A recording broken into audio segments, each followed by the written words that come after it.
Hi everybody, Nick Blazer here with another position analysis video. And this one is a one that a student of mine sent me actually that they saw in a match between Hideaki Ueda and Dirk Schiemann recently. Not sure what competition that was part of exactly. I think there was some online like world team championship kind of thing.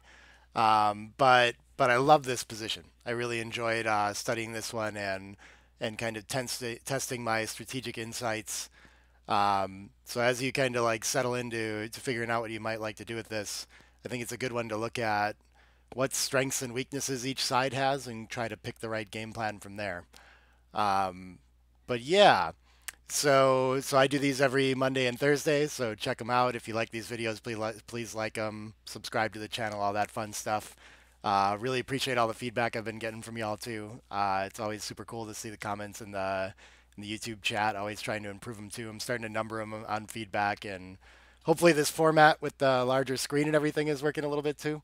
But yeah, also you can check out what's going on with me and all my past commentary work on my nickblazer.weebly.com website and follow along. I post almost daily on my Facebook backgammon page too. Whether it's videos that I'm posting on YouTube or things going on. So keep up with what's going on with me there. And of course, my book's available on Amazon too. I keep getting wonderful feedback about that. So excited. It really motivates me to work on the next book too, which might be something like the analysis in this position here. So let's get back to it. We have no shortage of ideas and options with this play. We are ahead in the race, so maybe that calls us to try to find some way to free up our back checkers and try to race and consolidate a game that way. We can see tactically the 5 could be used to hit, but it would leave a double shot, and it seems like a lot of returns and would risk the race. On the other hand, we could use the 5 to make the 8 point, which is a really nice asset and part of our priming structure. It'll help us bring this game home if our opponent anchors up on the 22 points, so a lot of value there. So we've got some serious dilemmas here, right? Like what plan and idea do we follow? And I think it's really hard to pick from all those if we get if we get focused in on plays that way. And so when I'm looking over this position, I think that I have like a minor race lead, but I'm not sure I can really cash in on that with any play here. Maybe maybe splitting and making the 8 points is kind of geared towards that, but then I still leave aces to hit in the back, which would be a huge detriment to that game plan, right? And also, if I really look closely at my opponent's structure, the black checkers, there are 11 checkers in the zone, and it's very stacky, right? So a common early game idea that we're looking for is both, am I priming or am I attacking? And is my opponent ideally priming or attacking? And I think Mochi describes this in his upcoming masterclass book. It's like such a nice heuristic for the early game. In this position, certainly I think like maybe like Mark Olson would argue or something that there's like prime value to black structure as well, and it could go that way. But what Mochi puts out in his book is that the most likely way for this game to progress for black because of the stacks is actually attacking. He's really going to need a lot of luck to fill in a prime if we think about like there's not going to be that many rolls or opportunities to make the bar points. The 5 point could be difficult, and the easiest way to progress this position is actually going to be just to like unstack those points onto checkers. And even though White's slightly ahead in the race and has a better board, might seem scary to like hit loose and attack and things like that. But if we look at a splitting play of 24 to 20, we open up to we can see that there's like a huge gain on some certain rolls, right? Like maybe double 5s or something has a blitzing opportunity. Double 1s is going to make nice priming structure, and we're maybe not that sad after it there. But like being pointed on head is a big deal here. So maybe our 4-3 and 4-1 are a lot worse off, where we're less worried about it if we're still back on the 24. So it can be hard to see that to like look at this position as an attacking position for black, but that's just like the ideal setup for them right now, right? And so we're doing very well in this game, of course, too, given that we've got the better board.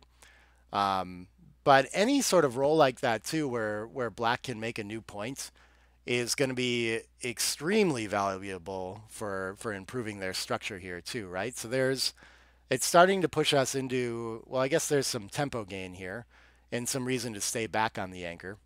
And so if we do stay back, what are the ways to do that? Well, we could make the 8 and just play in quietly, but that allows our opponent to potentially anchor on the edge of our structure and still has all of their rolls and things like that. So something like 13 to 8, 10 to 6 looks like a reasonable play that doesn't split into our opponent's ideal game plan.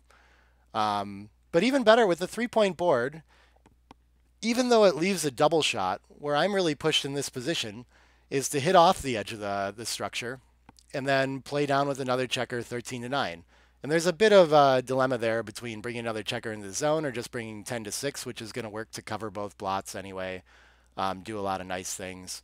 But with this big, like the biggest advantage we have going for us as white in this position, as I see it, is our board strength. The rack is massively better than anything, offensively that black's checkers has going on here.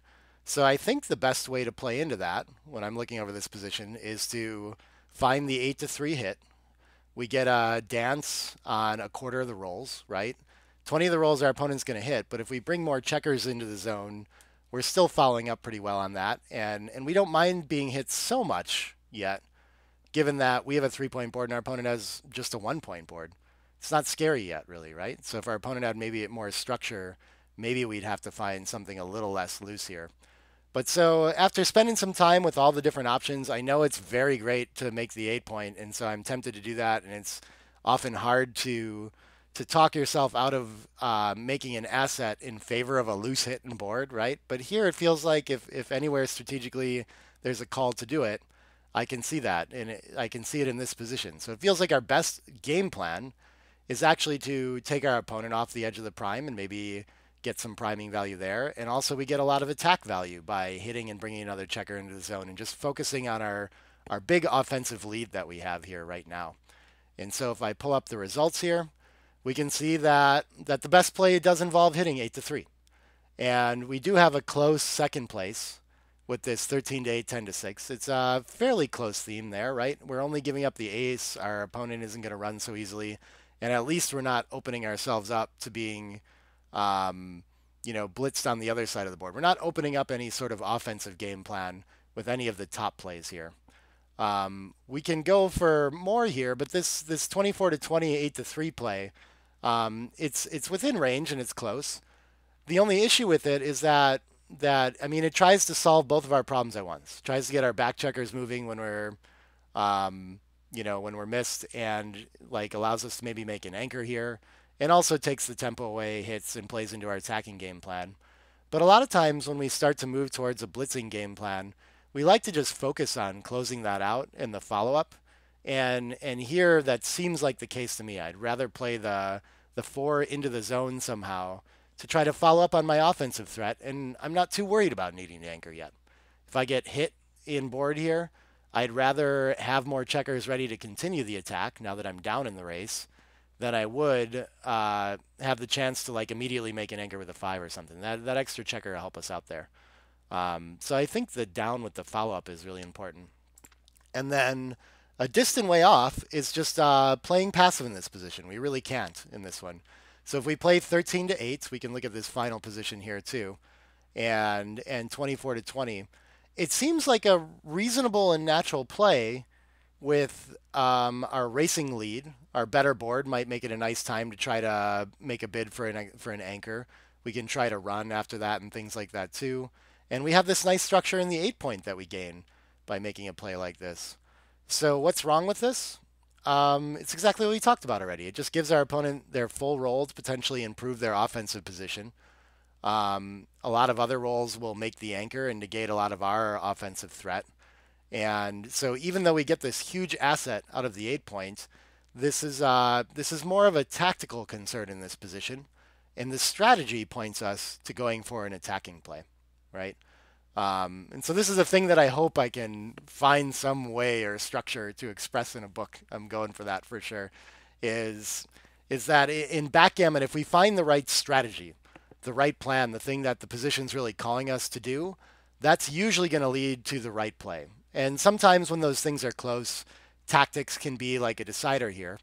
But here, the tactical improvement of making the 8 points is just it doesn't really follow our plan as much, and it's like it's more of a tactical idea. I think that we know we like to have the 8 point. We know we like to have a point, but it misses the broader strategy going on the rest of the board, right? It misses that it would be nice to take away a roll, that it would be nice to take advantage of our better board, that it'd be nice to put the opponent on the roof and have them fan, with a quarter of their rolls, all these things. It'd be nice to bring more material into the zone in other ways too. I guess we do bring another checker into the zone this way, but it just gives too much freedom. When we have this nice board advantage, we can do a little bit more here and go for more of an attacking plan. We see that not only does this play win less gammons, of course, in addition to losing less gammons, but actually doesn't win as many games as just going for the attack. And so it's pretty clear feedback in this position that the correct strategy is going to be to go for some sort of attack here, and go for like an 8-3 hit or focus on the offensive side of the board. Even if we don't go for a hit and give away that tempo, well, at least we've brought more checkers into the zone. We aren't being pointed on and losing a tempo when our opponent rolls a really nice roll, and we're give them more dilemmas when they have to play their next roll here too. So yeah, I think diving in at strategy first, I think is really important in backgammon, and will lead you to the correct plays when the magnitude's large, and then when it's really unclear, then you can start to use some tactics of like do I want to make this, this idea of making an 8 point or containment or these, how do all my opponent's rolls play, and starting to go through these kinds of things. But if we find the primary idea, usually that will guide us to the right play. And I feel like as long as you find some primary idea, such as I don't want to open up into my opponent's attack, we can end up with a 13-day 10-6 play like this that we're looking at right now. This doesn't feel like that big of a mistake to me either, right? Like we're clearly, I mean, we are giving up some, and we like to try to shave off every little bit of equity here, but at least we've gotten like some right strategic idea here, and we're not missing by too much. And tactics will help us refine that and find the perfect ideal play, right?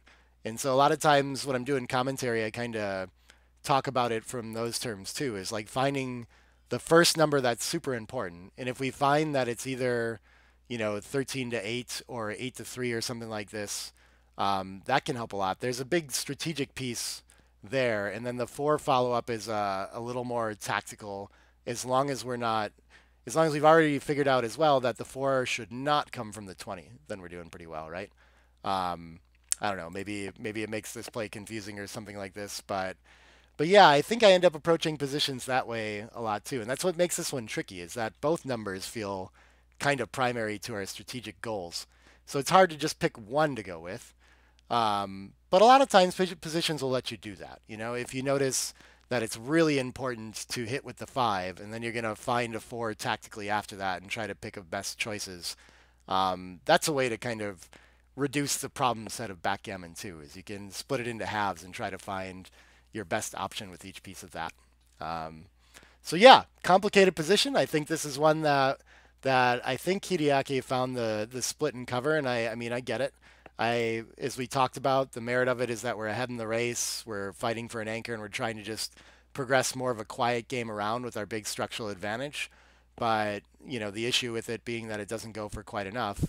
So this is a really challenging play with a lot of different themes and ideas going on. Maybe the tactics of the ace duplication, that when our opponent points on head, they're not hitting in the back here, and when we hit, we create a good 2, something like this, That could be a way that you trick yourself into a position like this, but it's difficult because there's just a lot going on in here, and this is when backgammon gets most challenging and most fun too. Is that, I mean, there's all these competing ideas, right? And we have to find the right one, and so hopefully stopping and focusing in on that before looking at ideas can help you do that too.